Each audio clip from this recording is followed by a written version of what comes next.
The views and opinions expressed in this program are those of the speakers and do not necessarily reflect the views of Austin Community College or the art galleries at Austin Community College.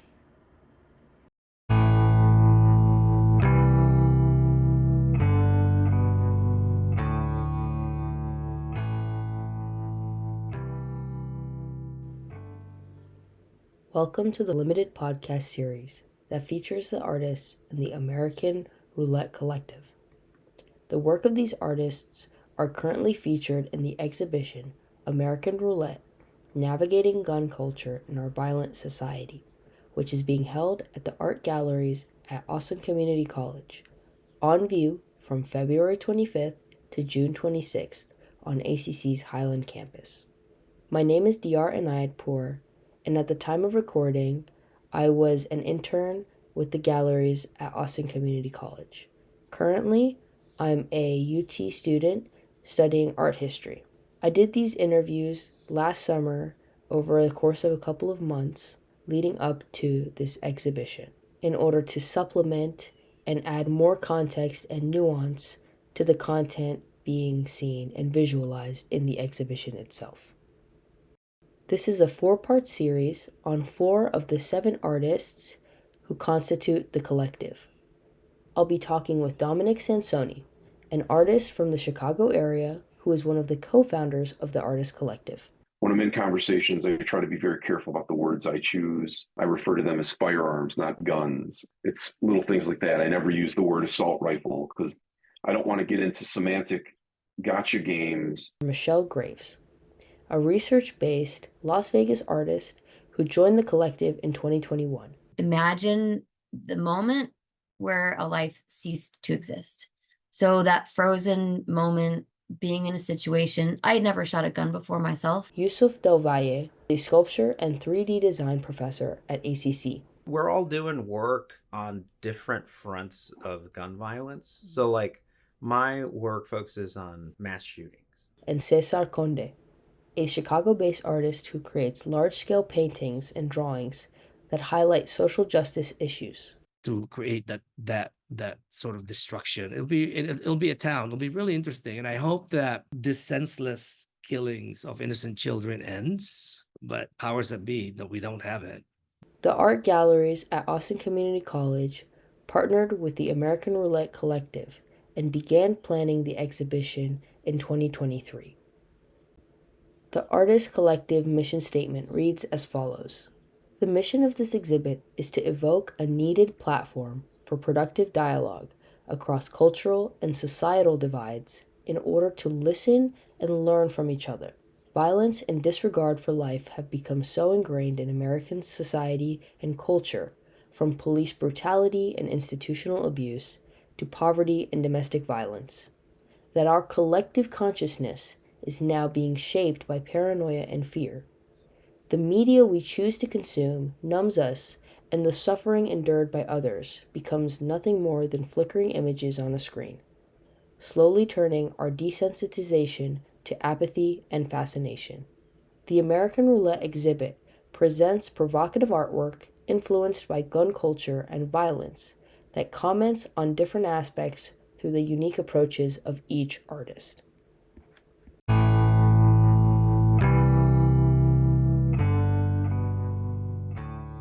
But that's part of what the roulette is trying to do, is just trying to, get people like you and me to have these conversations, and get people to come to the show to just think about it a little bit more and to be able to talk about it openly and really without judgment. One of the members of the roulette I mentioned, I'm not sure if you saw this, is actually a mercenary, and he works out of in Africa. To him, guns are the only way. Right. And that's part of the reason why he's in the roulette, is we want that perspective. Yousif Del Valle is a sculpture and 3D design professor at ACC. He joined the Artist Collective after finding their work on social media. His work explores the transformation that occurs when common, traditional, and neutral spaces are affected by the extreme violence associated with a mass shooting. Well, thank you for having me. My name is Yousif Del Valle. I'm the sculpture professor here at ACC. How long have you been in the sculpture department at So I've been here for 4 years. I teach primarily 3D design and sculpture 1. I didn't really take my first art class, I think, till I was late into my sophomore year, when somebody suggested, hey, you should go take an art class because you've changed your major 3 times. And it's kind of like, I wasn't sure what I wanted to do. I knew I wanted to do something in design.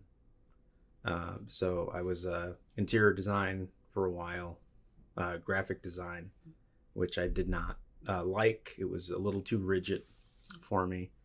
And when I was taking my graphic design basics is when I also took 3-dimensional design, and that pretty much changed my life. So it was, I for the first time saw that you could make something the way you were thinking about it in your head. And in my head, I was always thinking 3-dimensionally.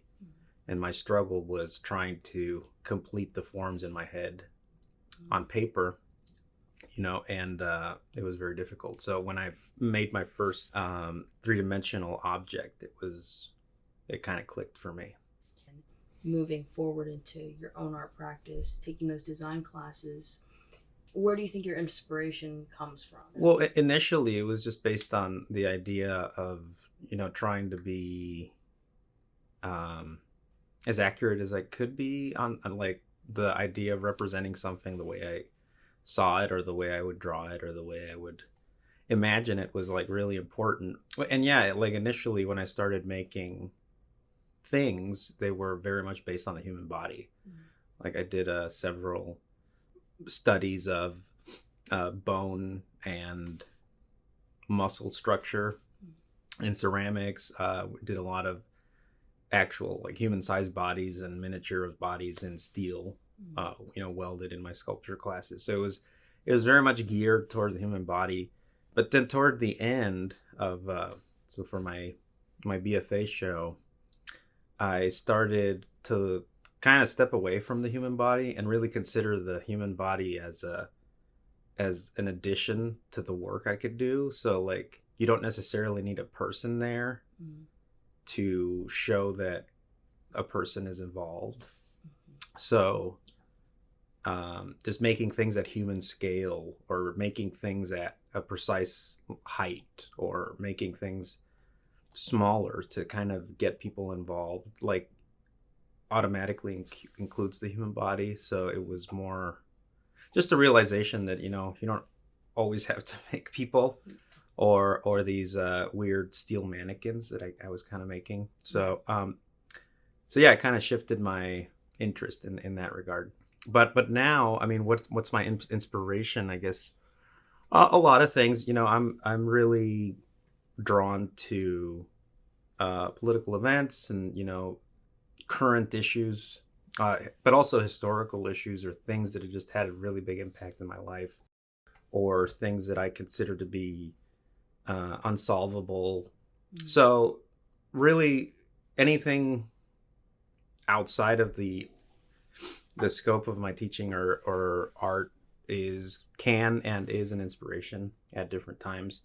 So but yeah, there's a lot of material there. Like even if you look at the current news, there's just an infinite amount of things that you can draw from.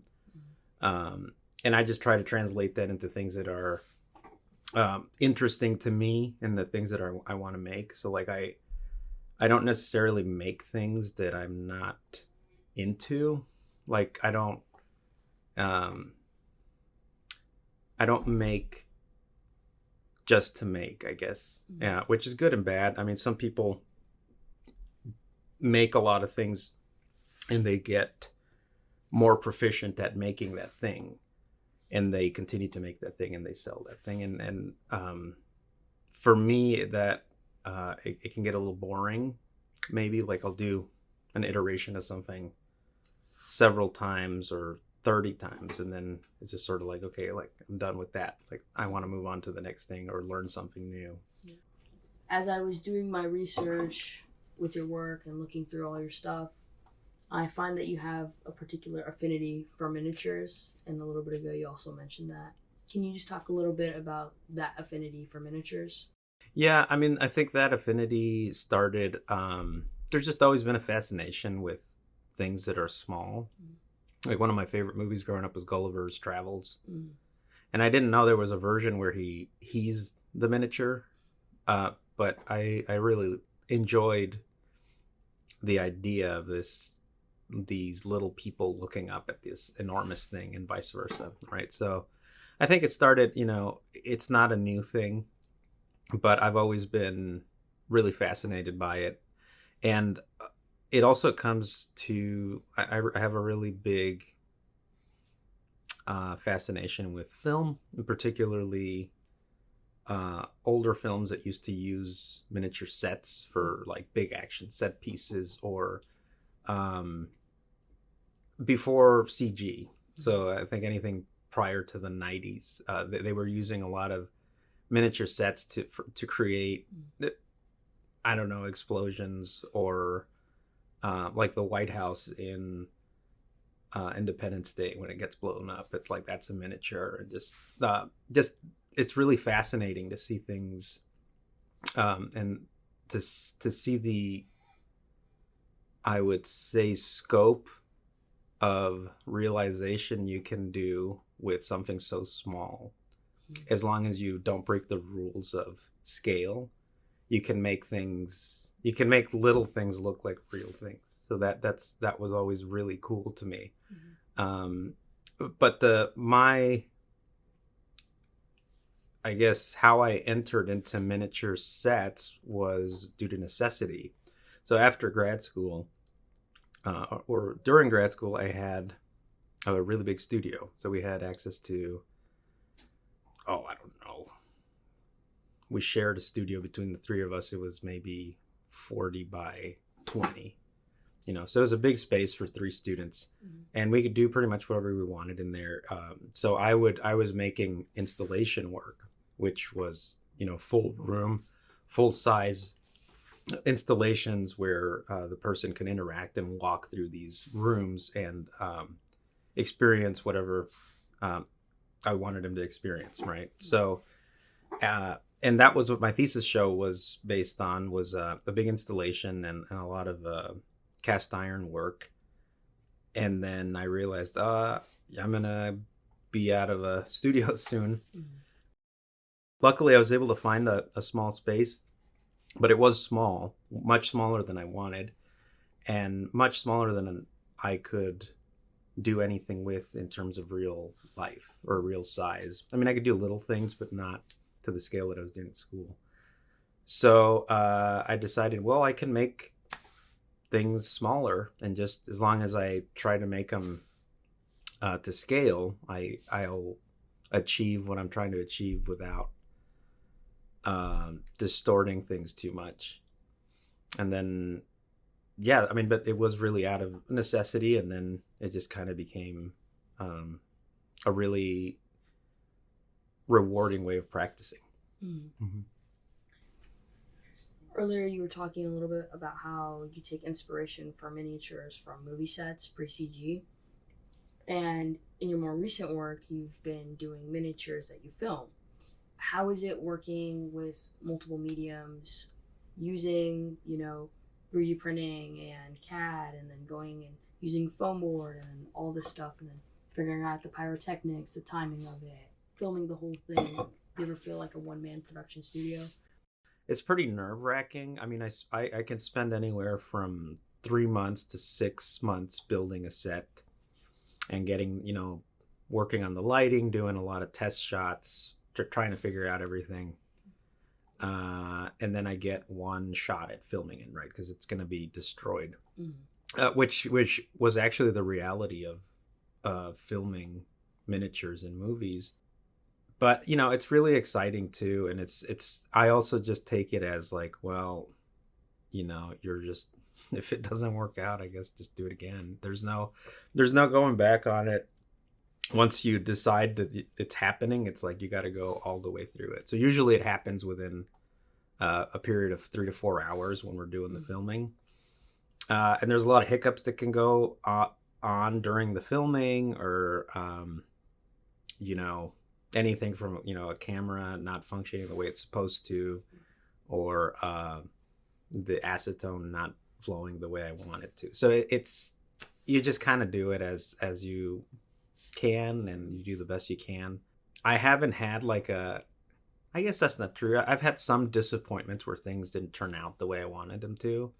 But I've always been able to like use something from that experience, and also use something from that filming. So, I mean, yeah, it is like a little production set, but it's even more interesting because I have no filming industry or no production training, you know, so I could probably benefit from some of that just to make things go smoother.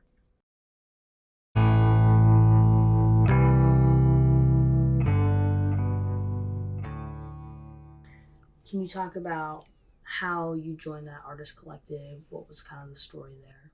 Sure. Yeah. So one of the members and I, Anthony Gunthran, I had met him at an iron pour in New Mexico when I was teaching in New Mexico. And we became friends, and we started talking about, you know, possibly doing some shows together or showing some of our work.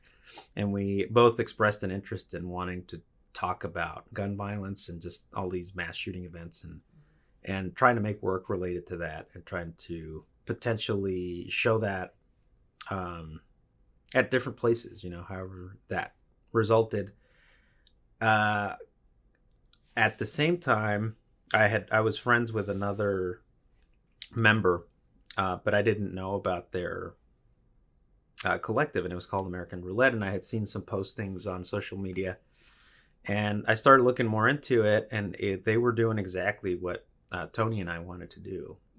So then I mentioned this to Tony, and I said, hey, I got this friend that's doing this in Chicago, and they're having, you know, success with these shows, and they're already touring. Like, why don't we see if we can just see if they'll let us into their group, you know? And obviously it was not like we're going to join. It was like, hey, we want to try to do this thing.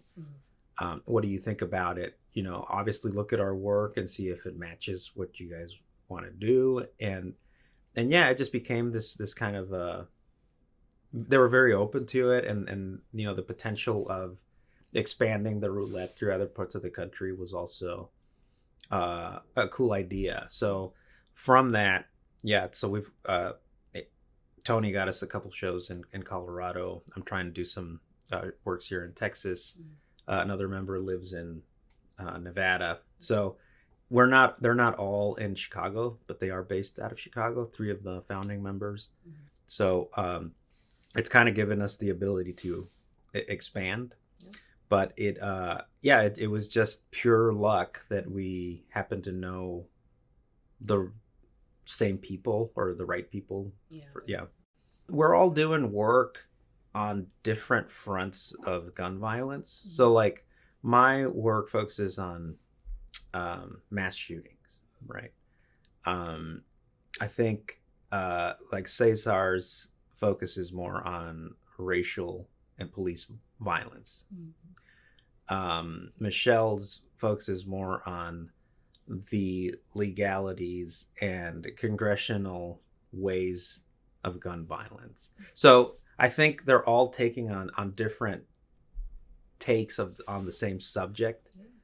I'm not sure if any one of them, or in particular, is like tackling video games, or I doubt it. But I guess I hadn't thought about it. Yeah. I guess, well, what I think I was trying to ask was more of America specifically.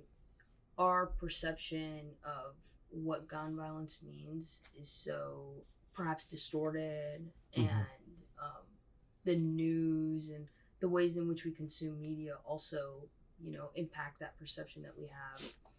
Part of that perception is built around like video games in a way. It's just part of the puzzle. I was wondering if you thought there was like any type of specific. Well, I think part of it for me, it's also generational. You know, the way we view violence is absolutely generational. I'm old, and the members of the roulette are a little bit older too. So the way we saw what we grew up with was violence. I mean, and not censored violence. My favorite movie is RoboCop. one of the most violent films ever shot, and it's incredibly violent. Tons of guns. I mean, guns were the answer. You know, in the 80s, it was like that's how you get justice or make things right. But I think there was always a sense of like it's not real, you know, or there was the understanding that this is entertainment. I think as things have evolved, I think, yeah, people can become more impressionable, right? But I'm not sure where that's coming from. It's not entertainment's fault. It's not, you know, entirely. It's not the parents' fault entirely. I think there is something did shift after the 2000s, right? When we started seeing a surge of these events happening almost on a weekly basis. And yeah, I think that's something that perhaps we'll tackle in another iteration of the roulette, or one of the members decides to do that.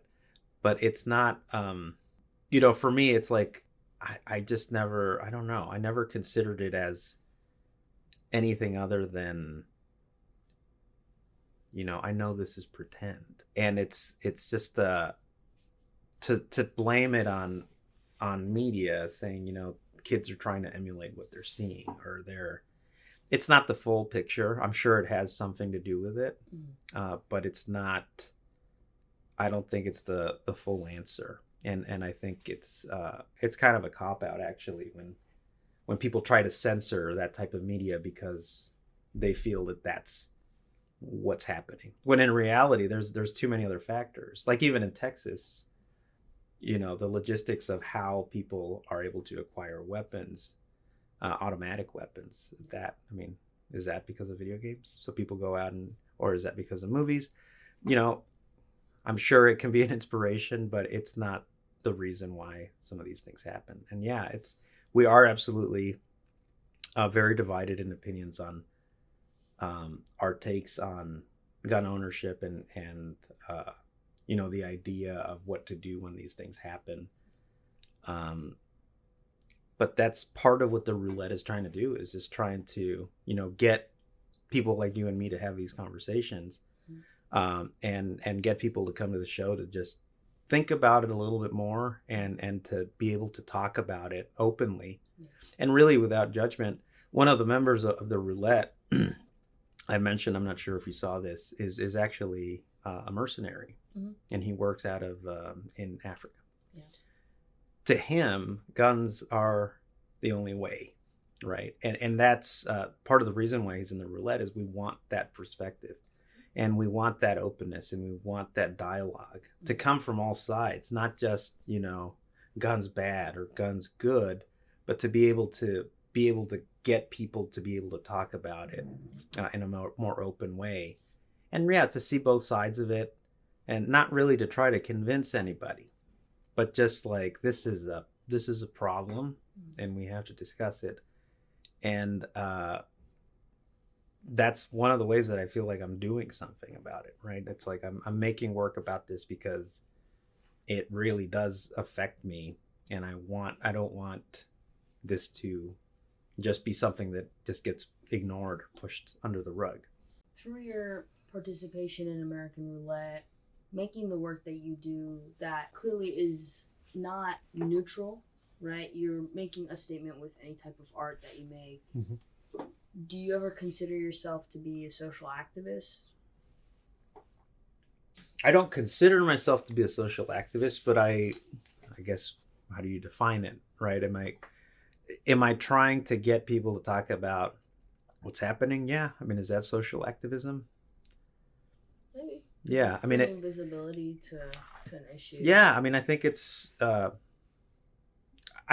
guess I've never thought about it like that, and it's not my focus. You know, it's not like. It doesn't go on my business card. Right. You know, sculptor, social activist, but no. Again, I wouldn't be involved with this, with the roulette and what they're doing or what we're doing, if it didn't interest me. Yeah. You know, I'm not doing it for the sake of activism. I'm doing it to bring awareness in whatever context that is. It doesn't, and it doesn't matter if it reaches one person or 100. It's, it's whoever, obviously whoever attends the shows and whoever looks into what we're doing will benefit the most from what the collective is trying to achieve. Yeah. And we'll get more of our message, but it's, it's not, it's just something that I feel like I have to do, so I think it's, I don't know. I guess I don't know the difference between social activism and that. I would say maybe you don't consider yourself, that's not a primary focus for you, but maybe an unintentional side effect, like consequence. Yeah, for sure. And it's a slippery slope too, because if you are a social activist, it kind of can delve into one side or the other, so it's like, one thing for sure, I think the collective in general is, it's a stance against the normalcy of this phenomenon, and it's a stance against this type of violence. But it's easy to get divisive pretty quick nowadays too. So it's, maybe we do try to toe the line in the middle just to keep things even.